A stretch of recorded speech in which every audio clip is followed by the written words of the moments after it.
good evening and welcome to Look North. Services have been held across our region to remember those in the armed forces who lost their lives in conflicts. People came together to fall silent at 11 a.m. and to reflect on the sacrifices made. Sabia Pervez reports from Bradford.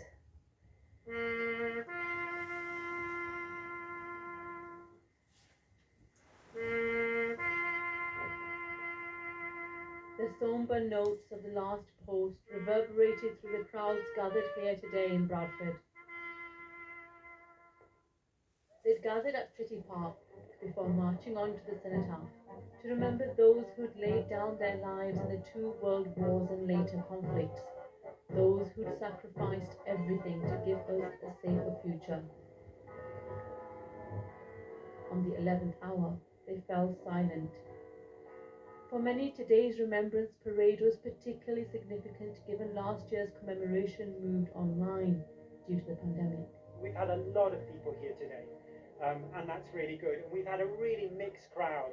This is a day of big kind of grandeur and brass bands, but it's also a day when people are really sad, when people remember particular people.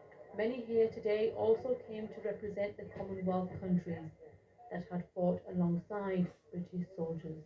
Sikh soldiers have played an immense role in both world wars, and we live in a very diverse community within Bradford, and it's important to acknowledge every faith groups and every background and families who've lost their dear ones.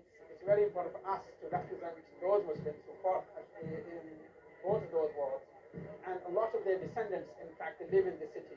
And for me personally, my father, my grandfather, all of them were in the army. Whether or not we know someone who sacrificed their tomorrow for our today, we'll always remember their immense courage and bravery. Sabia Pervez, BBC Look North, Bradford.